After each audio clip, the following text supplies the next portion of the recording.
My Man Jeeves by P.G. Wodehouse. 5. Helping Freddy. I don't want to bore you, don't you know, and all that sort of rot, but I must tell you about dear old Freddy Meadows. I'm not a flyer at literary style and all that, but I'll get some writer chappie to give the thing a wash and a brush up when I've finished, and that'll be all right. Dear old Freddy, don't you know, has been a dear old pal of mine for years and years, so when I went into the club one morning and found him sitting alone in a dark corner, staring glassily at nothing, and generally looking like the last rose of summer, you can understand I was quite disturbed about it.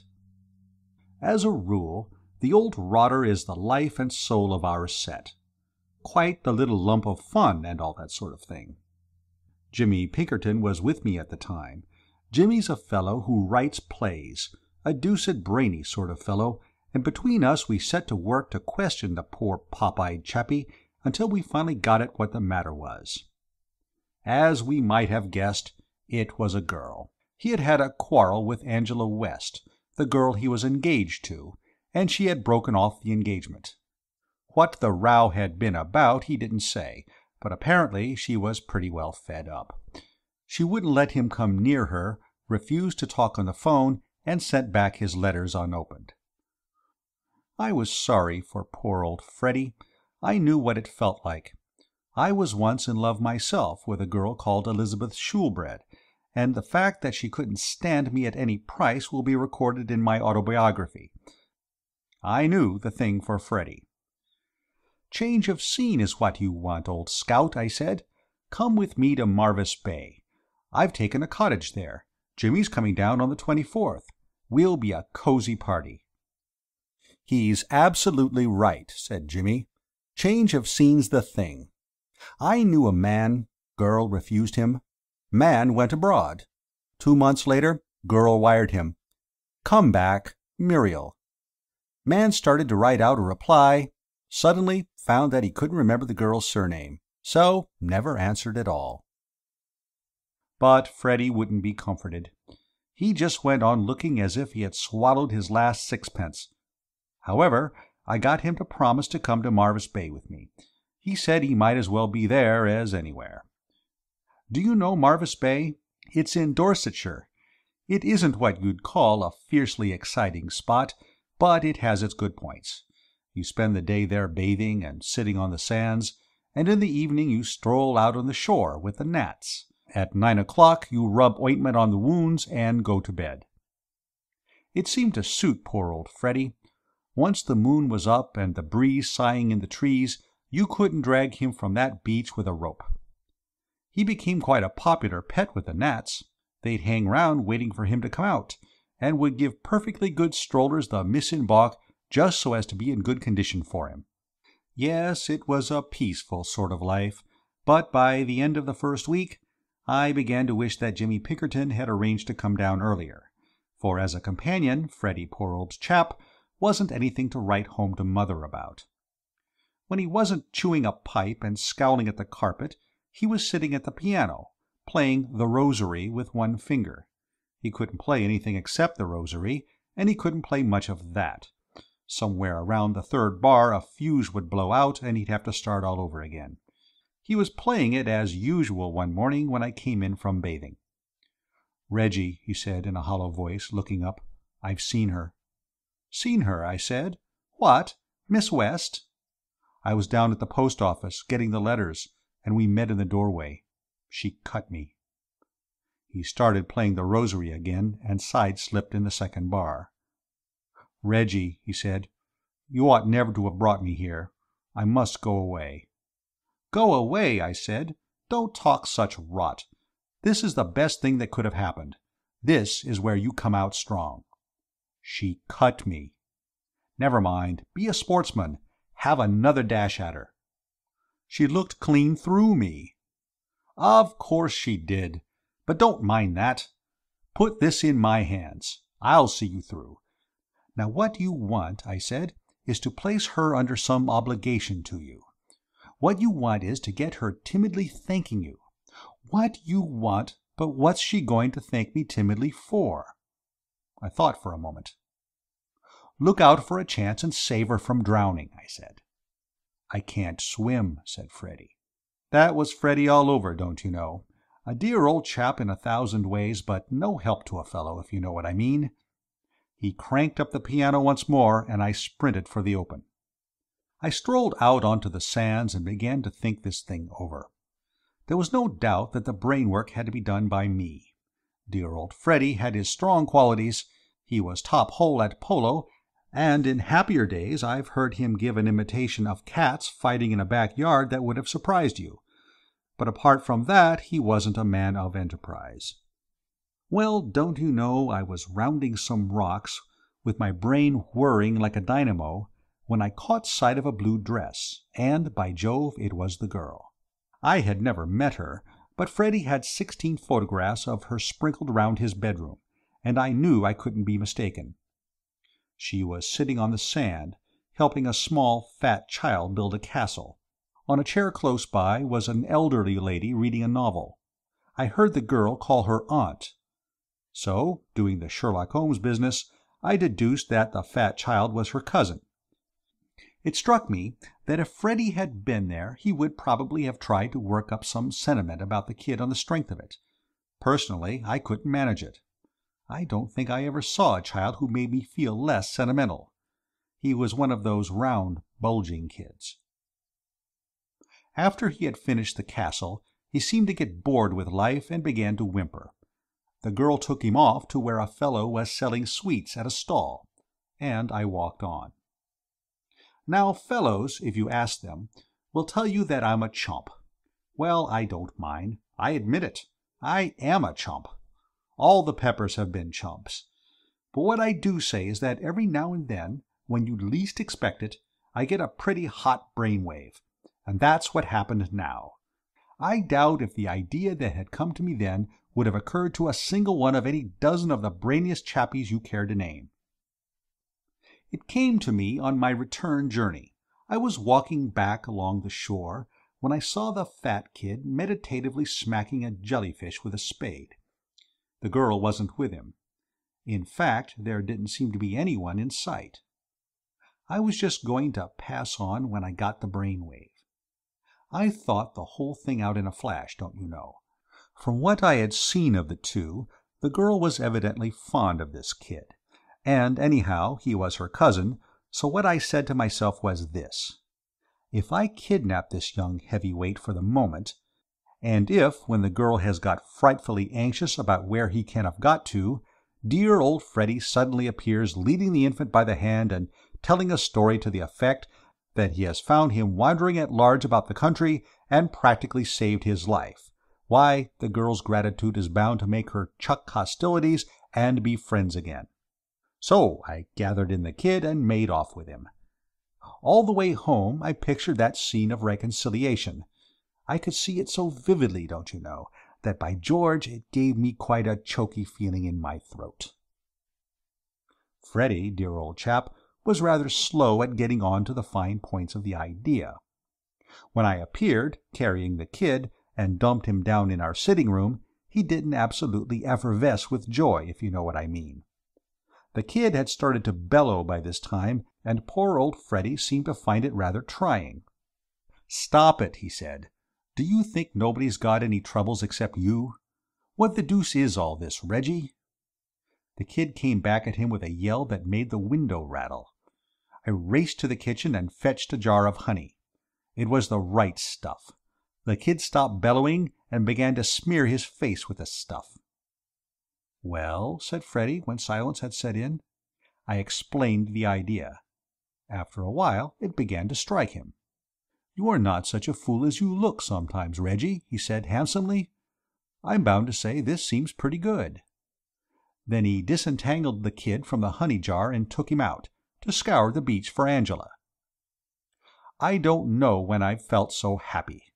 I was so fond of dear old Freddy that to know that he was soon going to be his old bright self again made me feel as if somebody had left me about £1,000,000. I was leaning back in a chair on the veranda, smoking peacefully, when down the road I saw the old boy returning, and, by George, the kid was still with him. and Freddy looked as if he hadn't a friend in the world. "Hello," I said. "Couldn't you find her?" "Yes, I found her," he replied, with one of those bitter, hollow laughs. "Well, then." Freddy sank into a chair and groaned. "This isn't her cousin, you idiot," he said. "He's no relation at all. He's just a kid she happened to meet on the beach. She had never seen him before in her life." "What? Who is he, then?" "I don't know. Oh, Lord, I've had a time. Thank goodness you'll probably spend the next few years of your life at Dartmoor for kidnapping. That's my only consolation. I'll come and jeer at you through the bars." "Tell me all, old boy," I said. It took him a good long time to tell the story, for he broke off in the middle of nearly every sentence to call me names, but I gathered gradually what had happened. She had listened like an iceberg while he told the story he had prepared, and then, well, she didn't actually call him a liar, but she gave him to understand in a general sort of way that if he and Dr. Cook ever happened to meet and started swapping stories, it would be about the biggest duel on record. And then he had crawled away with the kid, licked to a splinter. "And mind, this is your affair," he concluded. "I'm not mixed up in it at all. If you want to escape your sentence, you better go and find the kid's parents and return him before the police come for you." By Jove, you know, till I started to tramp the place with this infernal kid, I never had a notion it would have been so deuced difficult to restore a child to its anxious parents. It's a mystery to me how kidnappers ever get caught. I searched Marvis Bay like a bloodhound, but nobody came forward to claim the infant. You'd have thought, from the lack of interest in him, that he was stopping there all by himself in a cottage of his own. It was until, by an inspiration, I thought to ask the sweet stall man that I'd found out his name was Medwin, and that his parents lived at a place called Ocean Rest, in Beach Road. I shot off there like an arrow and knocked at the door. Nobody answered. I knocked again. I could hear movement inside, but nobody came. I was just going to get to work on that knocker in such a way that the idea would filter through into these people's heads that I wasn't standing there just for the fun of the thing, when a voice from somewhere above shouted, "Hi!" I looked up and saw a round pink face, with grey whiskers east and west of it, staring down from an upper window. "Hi!" it shouted again. "What the deuce do you mean by hi?" I said. "You can't come in," said the face. "Hello, is that Toodles?" "My name is not Toodles, and I don't want to come in," I said. "Are you Mr. Medwin? I've brought back your son." "I see him." "Peep-o, Toodles. Dada can see you." The voice disappeared with a jerk. I could hear voices. The face reappeared. "Hi!" I churned the gravel madly. "Do you live here?" said the face. "I'm staying here for a few weeks." "What's your name?" "Pepper, but—" "Pepper? Any relation to Edward Pepper, the colliery owner?" "My uncle. But I used to know him well. Dear old Edward Pepper. I wish I was with him now." "I wish you were," I said. He beamed down at me. "This is most fortunate," he said. "We were wondering what we were to do with Toodles. You see, we have the mumps here. My daughter Boodles has just developed mumps. Toodles must not be exposed to the risk of infection. We could not think what we were to do with him. It was most fortunate your finding him. He strayed from his nurse. I would hesitate to trust him to the care of a stranger, but you are different.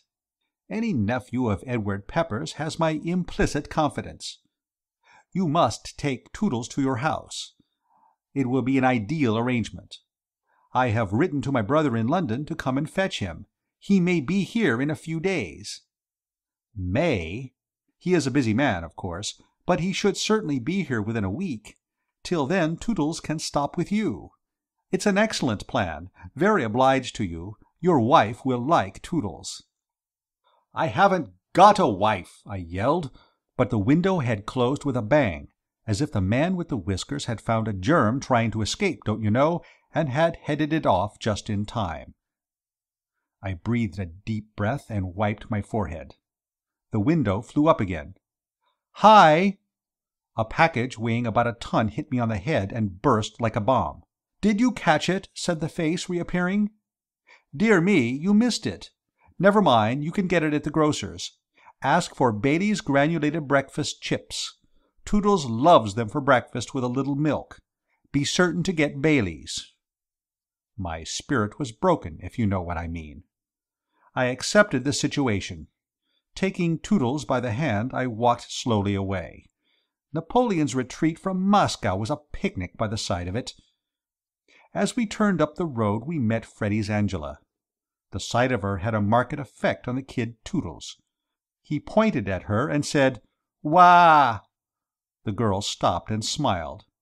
I loosed the kid and he ran to her. "Well, baby," she said, bending down to him, "so father found you again, did he? Your little son and I made friends on the beach this morning," she said to me. This was the limit. Coming on top of that interview with the whiskered lunatic, it so utterly unnerved me, don't you know, that she had nodded goodbye and was halfway down the road before I caught up with my breath enough to deny the charge of being the infant's father. I hadn't expected dear old Freddy to sing with joy when he found out what had happened, but I did think he might have shown a little more manly fortitude. He leaped up, glared at the kid, and clutched his head. He didn't speak for a long time, but on the other hand, when he began he did not leave off for a long time. He was quite emotional, dear old boy. It beat me where he could have picked up such expressions. "Well," he said when he had finished, "say something. Heavens, man, why don't you say something?" "You don't give me a chance, old top," I said soothingly. "What are you going to do about it?" "What can we do about it?" "We can't spend our time acting as nurses to this exhibit." He got up. "I'm going back to London," he said. "Freddy!" I cried. "Freddy, old man!" My voice shook. "Would you desert a pal at a time like this?" "I would. This is your business and you've got to manage it." "Freddy," I said, "you've got to stand by me. You must. Do you realize that this child has to be undressed and bathed and dressed again? You wouldn't leave me to do all that single-handed. Freddy, old scout, we were at school together. Your mother likes me. You owe me a tenner." He sat down again. "Oh, well," he said resignedly. "Besides, old top," I said, "I did it all for your sake, don't you know?" He looked at me in a curious way. "Reggie," he said in a strained voice, "one moment.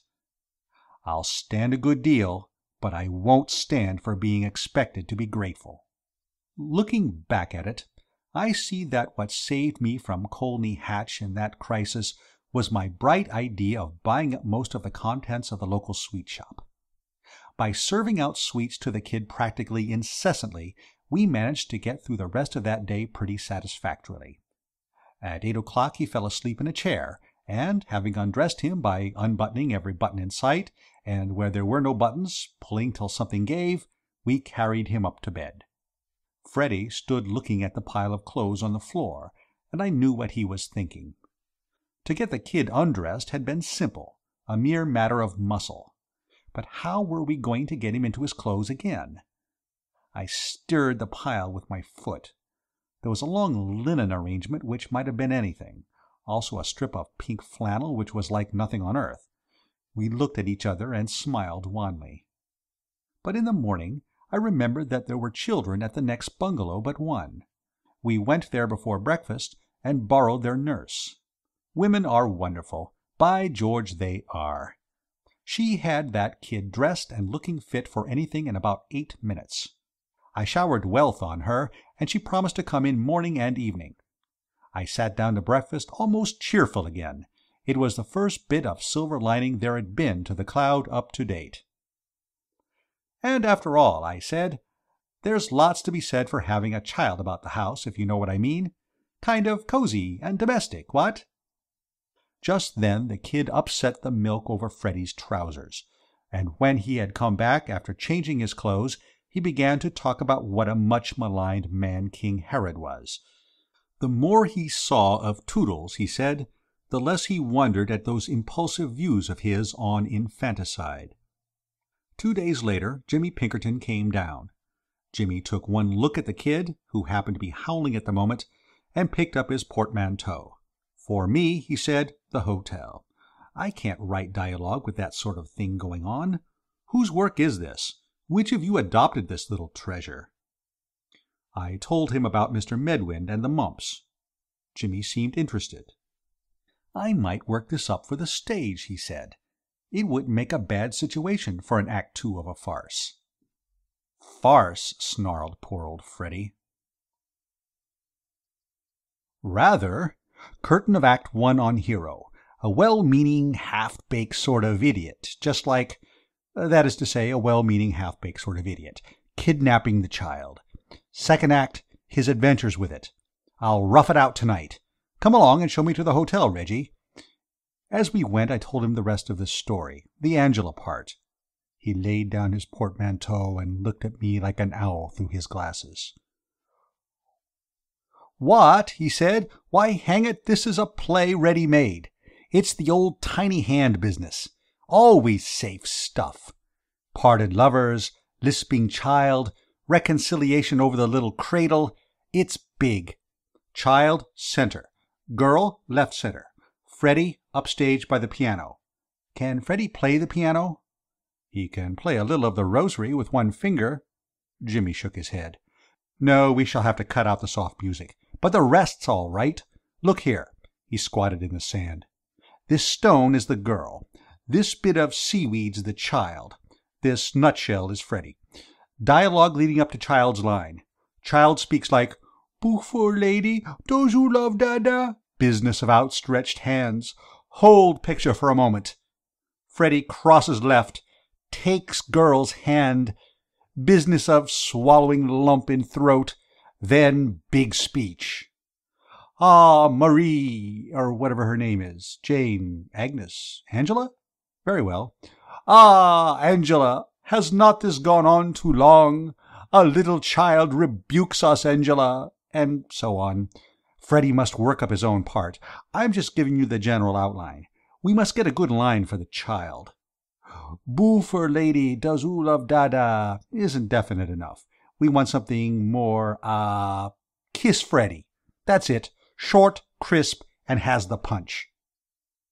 "But, Jimmy, old top," I said, "the only objection is, don't you know, that there's no way of getting the girl to the cottage. She cuts Freddy. She wouldn't come within a mile of him." Jimmy frowned. "That's awkward," he said. "Well, we shall have to make it an exterior set instead of an interior. We can easily corner her on the beach somewhere when we're ready. Meanwhile, we must get the kid letter perfect. First rehearsal for lines and business 11 sharp tomorrow." Poor old Freddy was in such a gloomy state of mind that we decided not to tell him the idea till we had finished coaching the kid. He wasn't in the mood to have a thing like that hanging over him. So we concentrated on Toodles. And pretty early in the proceedings, we saw that the only way to get Toodles worked up to the spirit of the thing was to introduce sweets of some sort as sub-motive, so to speak. "The chief difficulty," said Jimmy Pinkerton at the end of the first rehearsal, "is to establish a connection in the kid's mind between his line and the sweets. Once he has grasped the basic fact that those two words, clearly spoken, result automatically in acid drops, we have got a success. I've often thought, don't you know, how interesting it must be to be one of those animal trainer Johnnies, to stimulate the dawning intelligence and that sort of thing. Well, this was every bit as exciting. Some days success seemed to be staring us in the eye, and the kid got the line out as if he'd been an old professional. And then he'd go all to pieces again. And time was flying. "We must hurry up, Jimmy," I said. "The kid's uncle may arrive any day now and take him away." "And we haven't an understudy," said Jimmy. "There's something in that. We must work. My goodness, that kid's a bad study. I have known deaf-mutes who have learned the part quicker. I will say this for the kid, though. He was a trier. Failure didn't discourage him. Whenever there was any kind of sweet near, he had a dash at his line, and kept on saying something till he got what he was after. His only fault was his uncertainty. Personally, I would have been prepared to risk it, and start the performance at the first opportunity. But Jimmy said no. "We're not nearly ready," said Jimmy. "Today, for instance, he said kick Freddie. That's not going to win any girl's heart, and she might do it, too. No, we must postpone production a while yet." But, by George, we didn't. The curtain went up that very next afternoon. It was nobody's fault, certainly not mine. It was just fate. Freddie had settled down at the piano, and I was leading the kid out of the house to exercise it, when, just as we'd got out to the veranda, along came the girl Angela on her way to the beach. The kid set up his usual yell at the sight of her, and she stopped at the foot of the steps. "Hello, baby," she said. "Good morning," she said to me. "May I come up?" She didn't wait for an answer. She just came. She seemed to be that sort of girl. She came up on the veranda and started fussing over the kid. And 6 feet away, mind you, Freddie smiting the piano in the sitting room.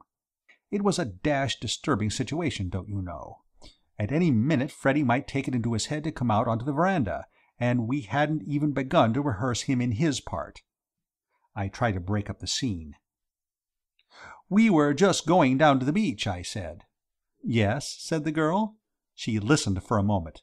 "So you're having your piano tuned?" she said. "My aunt has been trying to find a tuner for hours. Do you mind if I go in and tell this man to come on to us when he's finished here?" Not yet," I said. "Not yet, if you don't mind. He can't bear to be disturbed when he's working. It's the artistic temperament. I'll tell him later."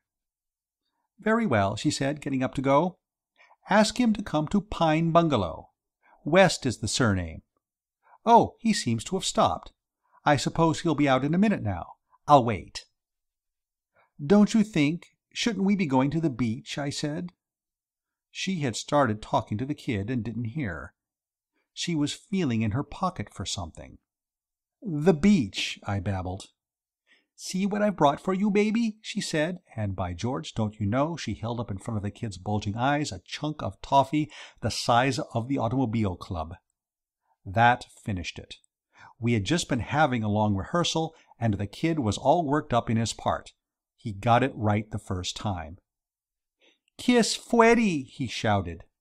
And the front door opened, and Freddie came out onto the veranda for all the world as if he had been taking a cue. He looked at the girl, and the girl looked at him. I looked at the ground, and the kid looked at the toffee. "Kiss Freddie!" he yelled. "Kiss Freddie!" The girl was still holding up the toffee, and the kid did what Jimmy Pinkerton would have called business of outstretched hands towards it. "Kiss Freddie!" he shrieked.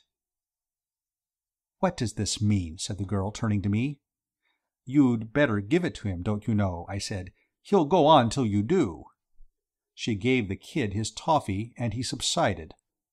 Poor old Freddie still stood there, gaping, without a word. "What does it mean?" said the girl again. Her face was pink, and her eyes were sparkling in that sort of way, don't you know, that makes a fellow feel as if he hadn't any bones in him, if you know what I mean. Did you ever tread on your partner's dress at a dance and tear it, and see her smile at you like an angel and say, "Please don't apologize, it's nothing," and then suddenly meet her clear blue eyes and feel as if you had stepped on the teeth of a rake and had the handle jump up and hit you in the face? Well, that's how Freddie's Angela looked. "Well," she said, and her teeth gave a little click. I gulped. Then I said it was nothing. Then I said it was nothing much. Then I said, "Oh, well, it was this way," and after a few brief remarks about Jimmy Pinkerton, I told her all about it. And all the while idiot Freddie stood there gaping without a word. And the girl didn't speak either. She just stood listening. And then she began to laugh. I never heard a girl laugh so much. She leaned against the side of the veranda and shrieked. And all the while Freddie, the world's champion chump, stood there saying nothing. Well, I sidled towards the steps. I had said all I had to say, and it seemed to me that about here the stage direction exit was written in my part. I gave poor old Freddie up in despair. If only he had said a word, it might have been all right. But there he stood, speechless. What can a fellow do with a fellow like that? Just out of sight of the house I met Jimmy Pinkerton. "Hello, Reggie," he said. "I was just coming to you. Where's the kid? We must have a big rehearsal today." "No good," I said sadly. "It's all over. The thing's finished. Poor dear old Freddy has made an ass of himself and killed the whole show." "Tell me," said Jimmy. I told him. "Fluffed his lines, did he?" said Jimmy, nodding thoughtfully. "It's always the way with these amateurs. We must go back at once. Things look bad, but it may not be too late," he said as we started. "Even now a few well-chosen words from a man of the world and—" "Great Scott!" I cried. "Look!" In front of the cottage stood 6 children, a nurse, and the fellow from the grocer's, staring. From the windows of the houses opposite projected about 400 heads of both sexes staring. Down the road came galloping 5 more children, a dog, 3 men, and a boy, about to stare. And on our porch, as unconscious of the spectators as if they had been alone in the Sahara, stood Freddy and Angela, clasped in each other's arms. Dear old Freddy may have been fluffy in his lines, but, by George, his business had certainly gone with a bang. End of Helping Freddy. My Man Jeeves by P.G. Wodehouse. 6. Rallying Around George. I think one of the rummiest affairs I was ever mixed up with, in the course of a lifetime devoted to butting into other people's business, was that affair of George Latimer at Monte Carlo. I wouldn't bore you, don't you know, for the world, but I think you ought to hear about it. We had come to Monte Carlo on the yacht Kirke, belonging to an old sportsman of the name of Marshall. Among those present were myself, my man Vowles, a Mrs. Vanderley, her daughter Stella, Mrs. Vanderley's maid Pilbeam, and George. George was a dear old pal of mine. In fact, it was I who had worked him into the party. You see, George was due to meet his Uncle Augustus, who was scheduled, George having just reached his 25th birthday, to hand over to him a legacy left by one of George's aunts, for which he had been trustee. The aunt had died when George was quite a kid. It was a date that George had been looking forward to, for though he had a sort of income, an income after all is only an income, whereas a chunk of goblins is a pile. George's uncle was in Monte Carlo, and he had written George that he would come to London and unbelt. But it struck me that a far better plan was for George to go to his uncle at Monte Carlo instead. Kill 2 birds with 1 stone, don't you know? Fix up his affairs and have a pleasant holiday simultaneously. So George had tagged along, and at the time when the trouble started, we were anchored in Monaco Harbour, and Uncle Augustus was due next day. Looking back, I may say that, so far as I was mixed up in it, the thing began at 7 o'clock in the morning, when I was aroused from a dreamless sleep by the dickens of a scrap in progress outside my stateroom door. The chief ingredients were a female voice that sobbed and said, "Oh, Harold," and a male voice, raised in anger, as they say, which after considerable difficulty I identified as Vowles's. I hardly recognized it. In his official capacity, Vowles talks exactly like you'd expect a statue to talk, if it could. In private, however, he evidently relaxed to some extent, and to have that sort of thing going on in my midst at that hour was too much for me. "Vowles!" I yelled. Spion Kop ceased with a jerk. There was a silence, then sobs diminishing in the distance, and finally a tap at the door. Vowles entered with that impressive "My lord, the carriage waits" look, which is what I pay him for. You wouldn't have believed he had a drop of any sort of emotion in him. "Vowles," I said, "are you under the delusion that I am going to be Queen of the May? You've called me early, all right. It's only just 7. "I understand you to summon me, sir." "I summoned you to find out why you were making that infernal noise outside." "I owe you an apology, sir. I am afraid that in the heat of the moment I raised my voice." "It's a wonder you didn't raise the roof. Who was that with you?" "Miss Pilbeam, sir, Mrs. Vanderley's maid." What was all that trouble about?" "I was breaking our engagement, sir." I couldn't help gaping. Somehow one didn't associate vows with engagements. Then it struck me that I'd no right to butt in on his secret sorrows, so I switched the conversation. "I think I'll get up," I said. "Yes, sir." "I can't wait to breakfast with the rest. Can you get me some right away?" "Yes, sir." So I had a solitary breakfast and went up on the deck to smoke. It was a lovely morning. Blue sea, gleaming casino, cloudless sky, and all the rest of the hippodrome. Presently the others began to trickle up. Stella Vanderley was one of the first. I thought she looked a bit pale and tired. She said she hadn't slept well. That accounted for it. Unless you get your 8 hours, where are you? "Seen George?" I asked. I couldn't help thinking the name seemed to freeze her a bit.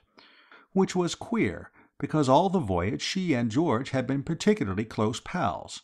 In fact, at any moment I expected George to come to me and slip his little hand in mine and whisper, "I've done it, old scout. She loves me." "I have not seen Mr. Latimer," she said. I didn't pursue the subject. George's stock was apparently low that a.m.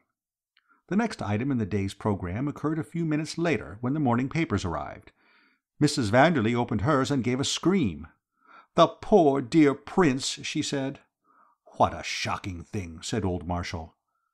"I knew him in Vienna," said Mrs. Vanderley. "He waltzed divinely." Then I got at mine and saw what they were talking about. The paper was full of it.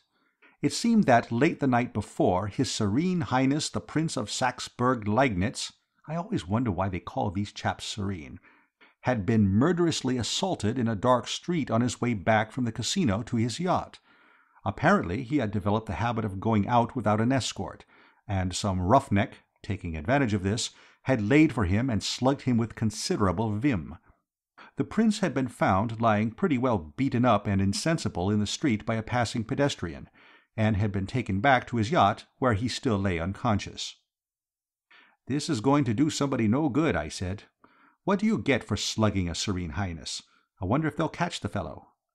"Later," read old Marshall, "the pedestrian who discovered His Serene Highness proves to have been Mr. Denman Sturgis, the eminent private investigator. Mr. Sturgis has offered his services to the police, and is understood to be in possession of a most important clue. That's the fellow who had charge of that kidnapping case in Chicago. If anybody can catch the man, he can." About 5 minutes later, just as the rest of them were going to move off to breakfast, a boat hailed us and came alongside. A tall, thin man came up the gangway. He looked round the group, and fixed on old Marshall as the probable owner of the yacht. "Good morning," he said. "I believe you have a Mr. Latimer on board, Mr. George Latimer?" "Yes," said Marshall. "He's down below. Want to see him? Whom shall I say?" "He would not know my name. I should like to see him for a moment on somewhat urgent business." "Take a seat. He'll be up in a moment. Reggie, my boy, go and hurry him up." I went down to George's stateroom. "George, old man," I shouted. No answer. I opened the door and went in. The room was empty. What's more, the bunk hadn't been slept in. I don't know when I've been more surprised. I went on deck. "He isn't there," I said. "Not there," said old Marshall. "Where is he, then? Perhaps he's gone for a stroll ashore. But he'll be back soon for breakfast. You better wait for him. Have you breakfasted? No? Then will you join us?" The man said he would, and just then the gong went and they trooped down, leaving me alone on the deck. I sat smoking and thinking, and then smoking a bit more, when I thought I heard somebody call my name in a sort of hoarse whisper. I looked over my shoulder, and, by Jove, there at the top of the gangway, in evening dress, dusty to the eyebrows and without a hat, was dear old George. "Great Scott!" I cried. "Shh!" he whispered. "Anyone about?" "They're all down at breakfast." He gave a sigh of relief, sank into my chair, and closed his eyes. I regarded him with pity. The poor old boy looked a wreck. "I say," I said, touching him on the shoulder. He leaped out of the chair with a smothering yell. "Did you do that? What did you do it for? What's the sense of it? How do you suppose you can ever make yourself popular if you go about touching people on the shoulder? My nerves are sticking a yard out of my body this morning, Reggie." "Yes, old boy?" "I did a murder last night." "What?" "It's the sort of thing that might happen to anybody. Directly Stella Vanderley broke off our engagement—" "Broke off your engagement? How long were you engaged?" "About 2 minutes. It might have been less. I hadn't a stopwatch. I proposed to her at 10 last night in the saloon. She accepted me. I was just going to kiss her when we heard someone coming. I went out. Coming along the corridor was that infernal what's-her-name, Mrs. Vanderley's maid, Pilbeam. Have you ever been accepted by a girl you love, Reggie?" "Never. I've been refused dozens. Then you won't understand how I felt. I was off my head with joy. I hardly knew what I was doing. I just felt I had to kiss the nearest thing handy. I couldn't wait. It might have been the ship's cat. It wasn't. It was Pilbeam." "You kissed her?" "I kissed her. And just at that moment the door of the saloon opened, and out came Stella." "Great Scott!" "Exactly what I said. It flashed across me that to Stella, dear girl, not knowing the circumstances, the thing might seem a little odd. It did. She broke off the engagement, and I got out the dinghy and rowed off. I was mad. I didn't care what became of me. I simply wanted to forget. I went ashore.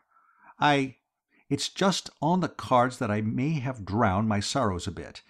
Anyhow, I don't remember a thing, except that I can recollect having the deuce of a scrap with somebody in a dark street, and somebody falling, and myself legging it for all I was worth. I woke up this morning in the casino gardens. I've lost my hat." I dived for the paper. "Read," I said. "It's all there." He read. "Good heavens," he said. "You didn't do a thing to his serene nibs, did you? Reggie, this is awful. Cheer up. They'll say he'll recover." "That doesn't matter. It does to him." He read the paper again. "It says they've a clue." "They always say that." "But my hat." "Eh?" "My hat. I must have dropped it during the scrap. This man, Denman Sturgis, must have found it. It had my name in it." "George," I said, "you mustn't waste time. Oh!" He jumped a foot in the air. "Don't do it," he said irritably. "Don't bark like that. What's the matter?" "The man." "What man?" "A tall, thin man with an eye like a gimlet. He arrived just before you did. He's down in the saloon now, having breakfast. He said he wanted to see you on business, and wouldn't give his name. I didn't like the look of him from the first. It's this fellow Sturgis. It must be." "No." "I feel it. I'm sure of it." "Had he a hat?" "Of course he had a hat." "Fool, I mean mine. Was he carrying a hat?" "By Jove, he was carrying a parcel." "George, old scout, you must get a move on. You must light out if you want to spend the rest of your life out of prison. Slugging a Serene Highness is lèse majesté. It's worse than hitting a policeman. You haven't got a moment to waste." "But I haven't any money. Reggie, old man, lend me a tenner or something. I must get over the frontier into Italy at once. I'll wire my uncle to meet me in—" "Look out!" I cried. "There's someone coming." He dived out of sight just as Vowles came up the companionway, carrying a letter on a tray. "What's the matter?" I said. "What do you want?" "I beg your pardon, sir. I thought I heard Mr. Latimer's voice. A letter has arrived for him." "He isn't here." "No, sir. Shall I remove the letter?" "No, give it to me. I'll give it to him when he comes." "Very good, sir." "Oh, Vowles, are they all still at breakfast? The gentleman who came to see Mr. Latimer still hard at it?" "He is at present occupied with a kippered herring, sir." "Ah, that's all, Vowles. Thank you, sir." He retired. I called to George, and he came out. "Who was it?" "Only Vowles. He brought a letter for you. They're all at breakfast still, the sleuths eating kippers. That'll hold him for a bit, full of bones." He began to read his letter. He gave a kind of grunt of surprise at the first paragraph. "Well, I'm hanged," he said as he finished. "Reggie, this is a queer thing." "How's that?" He handed me the letter, and directly I started in on it. I saw why he had grunted. This is how it ran. My dear George, I shall be seeing you tomorrow, I hope, but I think it is better, before we meet, to prepare you for a curious situation that has arisen in connection with the legacy which your father inherited from your Aunt Emily, and which you are expecting me, as trustee, to hand over to you, now that you have reached your 25th birthday. You have doubtless heard your father speak of your twin brother, Alfred, who was lost or kidnapped, which was never ascertained, when you were both babies. When no news was received of him for so many years, it was supposed that he was dead. Yesterday, however, I received a letter purporting that he had been living all this time in Buenos Aires as the adopted son of a wealthy South American, and has only recently discovered his identity. He states that he is on his way to meet me, and will arrive any day now. Of course, like other claimants, he may prove to be an impostor, but meanwhile his intervention will, I fear, cause a certain delay before I can hand over your money to you. It will be necessary to go into a thorough examination of credentials, etc., and this will take some time. But I will go fully into the matter with you when we meet. Your affectionate uncle, Augustus Arbut. I read it through twice, and the second time I had one of those ideas I do sometimes get, though admittedly a chump of the premier class. I have seldom had such a thoroughly corking brainwave. "Why, old top," I said, "this lets you out." "Lets me out of half the darned money, if that's what you mean. If this chap's not an impostor, and there's no earthly reason to suppose he is, though I've never heard my father say a word about him, we shall have to split the money. Aunt Emily's will left the money to my father, or, failing him, his offspring. I thought that meant me, but apparently there are a crowd of us. I'll call it rotten work, springing unexpected offspring on a fellow at the 11th hour like this." "Why, you chump," I said, "it's going to save you. This lets you out of your spectacular dash across the frontier. All you've got to do is to stay here and be your brother Alfred. It came to me in a flash." He looked at me in a kind of dazed way. "You ought to be in some sort of a home, Reggie." "Ass," I cried, "don't you understand? Have you ever heard of twin brothers who weren't exactly alike? Who's to say you aren't Alfred if you swear you are? Your uncle will be there to back you up that you have a brother Alfred. And Alfred will be there to call me a liar. He won't. It's not as if you have to keep it up for the rest of your life. It's only for an hour or two, till we can get this detective off the yacht. We sail for England tomorrow morning." At last the thing seemed to sink into him. His face brightened. "Why, I really do believe it would work," he said. "Of course it would work. If they want proof, show them your mole. I'll swear George hadn't one. And as Alfred, I should get a chance of talking to Stella and making things all right for George. Reggie, old top, you're a genius." "No, no." "You are." "Well, it's only sometimes. I can't keep it up." And just then there was a gentle cough behind us. We spun around. "What the devil are you doing there, Vowles?" I said.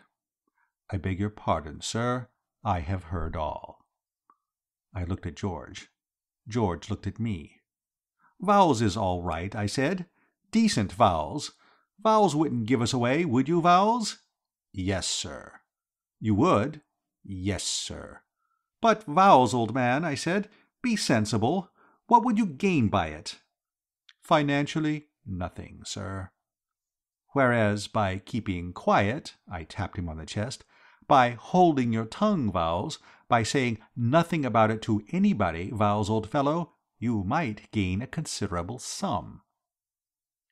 "Am I to understand, sir, that because you are rich and I am poor, you think you can buy my self-respect?" "Oh, come," I said. "How much?" said Vowles. So we switched to terms. You wouldn't believe the way the man haggled. You'd have thought a decent, faithful servant would have been delighted to oblige one in a little matter like that for a fiver, but not Vowles, by no means. It was 100 down, and the promise of another 100 when we got safely away, before he was satisfied. But we fixed it up at last, and poor old George got down to his stateroom and changed his clothes. He'd hardly gone when the breakfast party came on deck. "Did you meet him?" I asked. "Meet whom?" said old Marshall. "George's twin brother, Alfred." I didn't know George had a brother." "Nor did he till yesterday. It's a long story. He was kidnapped in infancy and everyone thought he was dead. George had a letter from his uncle about him yesterday. I shouldn't wonder if that's where George has gone, to see his uncle and find out about it. In the meantime, Alfred has arrived. He's down in George's stateroom now, having a brush-up. It'll amaze you, the likeness between them. You think it is George at first. Well, look, here he comes." And up came George, brushed and clean, in an ordinary yachting suit. They were rattled. There was no doubt about that. They stood looking at him as if they thought there was a catch somewhere, but weren't quite certain where it was. I introduced him, and still they looked doubtful. "Mr. Pepper tells me my brother is not on board," said George. "It's an amazing likeness," said old Marshall. "Is my brother like me?" asked George amiably. "No one could tell you apart," I said. "I suppose twins always are alike," said George, "but if it ever came to a question of identification, there would be one way of distinguishing us. Do you know George well, Mr. Pepper?" "He's an old pal of mine." "You've been swimming with him, perhaps?" "Every day last August." "Well, then, you would have noticed it if he had a mole like this on the back of his neck, wouldn't you?" He turned his back and stooped and showed the mole. His collar hid it in ordinary times. I had seen it often when we were bathing together. "Has George a mole like that?" he asked. "No," I said. "Oh, no." "You would have noticed if he had?" "Yes," I said. "Oh, yes." "I'm glad of that," said George. "It would be a nuisance not to be able to prove one's own identity." That seemed to satisfy them all. They couldn't get away from it. It seemed to me that from now on the thing was a walkover. And I think George felt the same, for when old Marshall asked him if he had had breakfast, he said he had not, went below, and pitched in as if he hadn't a care in the world. Everything went right till lunchtime. George sat in the shade on the foredeck talking to Stella most of the time. "It's all right," he said. "What did I tell you?" "What did you tell me?" "Why, about Stella. Didn't I say that Alfred would fix things up for George? I told her she looked worried, and got her to tell me what the trouble was, and then you must have shown a flash of speed if you got her to confide in you after knowing you for about 2 hours. "Perhaps I did," said George modestly. "I had no notion till I became him what a persuasive sort of chap my brother Alfred was. Anyway, she told me all about it, and I started in to show her that George was a pretty good sort of fellow on the whole, who oughtn't to be turned down for what was evidently merely temporary insanity. She saw my point." "And it's all right?" "Absolutely. If only we could produce George. How much longer does that infernal sleuth intend to stay here? He seems to have taken root." "I fancy he thinks that you're bound to come back sooner or later, and is waiting for you." "He's an absolute nuisance," said George. We were moving towards the companionway to go below for lunch when a boat hailed us. We went to the side and looked over. "It's my uncle," said George. A stout man came up the gangway. "Hallo, George," he said. "Get my letter?" "I think you are mistaking me for my brother," said George. "My name is Alfred Latimer." "What's that?" "I am George's brother Alfred. Are you my Uncle Augustus?" The stout man stared at him. "You're very like George," he said. "So everyone tells me." "And you're really Alfred?" "I am." "I'd like to talk business with you for a moment." He cocked his eye at me. I sidled off and went below. At the foot of the companion steps I met Vowles. "I beg your pardon, sir," said Vowles. "If it would be convenient, I should be glad to have the afternoon off." I'm bound to say I rather liked his manner. Absolutely normal. Not a trace of the fellow conspirator about it. I gave him the afternoon off. I had lunch. George didn't show up, and as I was going out I was waylaid by the girl Pilbeam. She had been crying. "I beg your pardon, sir, but did Vowles ask you for the afternoon?" I didn't see what business it was of hers, but she seemed all worked up about it, so I told her. "Yes, I gave him the afternoon off." She broke down. Absolutely collapsed. Devilish unpleasant it was. I'm hopeless in a situation like this. After I'd said, there, which didn't seem to help much, I hadn't any remarks to make. He said he was going to the tables to gamble away all his savings and then shoot himself because he had nothing left to live for." I suddenly remembered the scrap in the small hours outside my stateroom door. I hate mysteries. I meant to get to the bottom of this. I couldn't have a real first-class valet like Vowles going about the place shooting himself up. Evidently the girl Pilbeam was at the bottom of the thing. I questioned her. She sobbed. I questioned her more. I was firm. And eventually she yielded up the facts. Vowles had seen George kiss her the night before. That was the trouble. Things began to piece themselves together. I went to interview George. There was going to be another job for persuasive Alfred. Vowles's mind had to be eased as Stella's had been. I couldn't afford to lose a fellow with his genius for preserving a trouser crease. I found George on the foredeck. What is it Shakespeare or somebody says about some fellow's face being sicklied over with a pale cast of care? George's was like that. He looked green. "Finished with your uncle?" I said. He grinned a ghostly grin. "There isn't any uncle," he said. "There isn't any Alfred. And there isn't any money." "Explain yourself, old top," I said. "It won't take long. The old crook has spent every penny of the trust money. He's been at it for years, ever since I was a kid. When the time came to cough up, and I was due to see what he did, he went to the tables in the hope of a run of luck, and lost the last remnant of his stuff.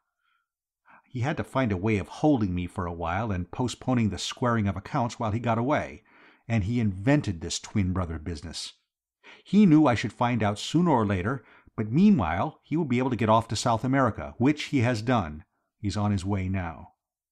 "You let him go?" "Oh, what could I do? I can't afford to make a fuss with that man Sturgis around. I can't prove there's no Alfred when my only chance of avoiding prison is to be Alfred." "Well, you've made things right for yourself with Stella Vanderley anyway," I said, trying to cheer him up. "What's the good of that now? I've hardly any money and no prospects. How can I marry her?" I pondered. "It looks to me, old top," I said at last, "as if things were in a bit of a mess." "You've guessed it," said poor old George. I spent the afternoon musing on life. If you come to think of it, what a queer thing life is. So unlike anything else, don't you know, if you see what I mean. At any moment you may be strolling peacefully along, and all the time life's waiting around the corner to fetch you one. You can't tell when you may be going to get it. It's all dashed puzzling. Here was poor old George, as well-meaning a fellow as ever stepped, getting swatted all over the ring by the hand of fate. Why? That's what I asked myself. Just life, don't you know? That's all there was about it. It was close on 6 o'clock when our third visitor of the day arrived. We were sitting on the afterdeck in the cool of the evening, old Marshall, Denman Sturgis, Mrs. Vanderley, Stella, George, and I, when he came up. We had been talking of George, and old Marshall was suggesting the advisability of sending out search parties. He was worried. So was Stella Vanderley. So, for the matter, were George and I, only not for the same reason. We were just arguing the thing out when the visitor arrived. He was a well-built, stiff sort of fellow. He spoke with a German accent. "Mr. Marshall," he said, "I am Count Fritz von Kozlin, equerry to His Serene Highness." He clicked his heels together and saluted. "The Prince of Saxburg-Leignitz." Mrs. Vanderley jumped up. "Why, Count," she said, "what ages since we met in Vienna? You remember?" "Could I ever forget? And the charming Miss Stella, she is well, I suppose not?" "Stella, you remember Count Fritz?" Stella shook hands with him. "And how is the poor dear prince?" asked Mrs. Vanderley. "What a terrible thing to have happened!" "I rejoice to say that my high-born master is better. He has regained consciousness and is sitting up and taking nourishment." "That's good," said old Marshall. "In a spoon only," sighed the Count. "Mr. Marshall, with your permission I should like a word with Mr. Sturgis." "Mr. who?" The gimlet-eyed sportsman came forward. "I am Denman Sturgis, at your service." "The deuce you are! What are you doing here?" "Mr. Sturgis," explained the Count, graciously volunteered his services. I know, but what's he doing here?" "I am waiting for Mr. George Latimer, Mr. Marshal." "Eh?" "You have not found him?" asked the Count anxiously. "Not yet, Count, but I hope to do so shortly. I know what he looks like now. This gentleman is his twin brother. They are doubles." "You are sure this gentleman is not Mr. George Latimer?" George put his foot down firmly on the suggestion. "Don't go mixing me up with my brother," he said. "I'm Alfred. You can tell by my mole." He exhibited the mole. He was taking no risks. The Count clicked his tongue regretfully. "I am sorry," he said. George didn't offer to console him. "Don't worry," said Sturgis. "He won't escape me. I shall find him." "Do, Mr. Sturgis, do, and quickly. Find swiftly the noble young man." "What?" shouted George. "That noble young man, George Latimer, who at the risk of his life saved my high-born master from the assassin." George sat down suddenly. "I don't understand," he said feebly. "We were wrong, Mr. Sturgis," went on the Count. "We leaped to the conclusion, was it not so, that the owner of the hat you found was also the assailant of my high-born master. We were wrong. I have heard the story from His Serene Highness's own lips. He was passing down a dark street when a ruffian in a mask sprang out upon him. Doubtless he had been followed from the casino, where he had been winning heavily. My high-born master was taken by surprise. He was felled. But before he lost consciousness, he perceived a young man in evening dress, wearing the hat you found, running swiftly towards him. The hero engaged the assassin in combat, and my high-born master remembers no more. His Serene Highness asks repeatedly, 'Where is my brave preserver?' His gratitude is princely. He seeks for this man to reward him. Ah, you should be proud of your brother, sir." "Thanks," said George limply. "And you, Mr. Sturgis, you must redouble your efforts. You must search the land. You must scour the sea to find George Latimer." "He needn't take all the trouble," said a voice from the gangway. It was Vowles. His face was flushed, his hat was on the back of his head, and he was smoking a fat cigar. "I'll tell you where to find George Latimer," he shouted. He glared at George, who was staring at him. "Yes, look at me," he yelled. "Look at me! You won't be the first this afternoon who stared at the mysterious stranger who's won for 2 hours without a break. I'll be even with you now, Mr. Blooming Latimer. I'll learn you to break a poor man's heart. Mr. Marshal and gents, this morning I was on deck, and I overheard him plotting up a game on you. They'd spotted that gent there as a detective, and they arranged that Blooming Latimer was to pass himself off as his own twin brother. And if you wanted proof, Blooming Pepper tells them to show him his mole, and he'd swear George hadn't one. Those were his very words. 'That man there is George Latimer, Hesquire, and let him deny it if he can.'" George got up. "I haven't the least desire to deny it, Vowles." "Mr. Vowles, if you please." "It's true," said George, turning to the Count. "The fact is, I had a rather foggy recollection of what happened last night. I only remember knocking someone down, and, like you, I jumped to the conclusion that I must have assaulted His Serene Highness." "Then you are really George Latimer?" asked the Count. "I am." "'Ere, what does all this mean?" demanded Vowles. "Merely that I saved the life of His Serene Highness, the Prince of Saxburg-Liegnitz, Mr. Vowles." "It's a swindle," began Vowles, when there was a sudden rush, and the girl Pilbeam cannoned into the crowd, sending me into old Marshall's chair, and flung herself into the arms of Vowles. "Oh, Harold," she cried, "I thought you were dead. I thought you'd shot yourself." He sort of braced himself together to fling her off, and then seemed to think better of it and fell into the clinch. It was all dashed romantic, don't you know, but there are limits. "Vowles, you're sacked," I said. "Who cares?" he said. "Think I was going to stop now I'm a gentleman of property? Come along, Emma, my dear. Give a month's notice and get your 'at, and I'll take you to dinner at Ciro's."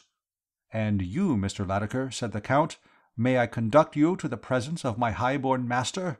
He wishes to show his gratitude to his preserver." "You may," said George. "May I have my hat, Mr. Sturgis?" There's one bit more. After dinner that night I came up for a smoke, and, strolling on to the foredeck, almost bumped into George and Stella. They seemed to be having an argument. "I'm not sure," she was saying, "that I believe that a man can be so happy that he wants to kiss the nearest thing in sight, as you put it." "Don't you?" said George. "Well, as it happens, I'm feeling just that way now." I coughed, and he turned around. "Hello, Reggie," he said. "Hello, George," I said. "Lovely night." "Beautiful," said Stella. "The moon," I said. "Ripping," said George. "Lovely," said Stella. "And look at the reflection of the stars on the—" George caught my eye. "Pop off," he said. I popped. End of Rallying Round Old George,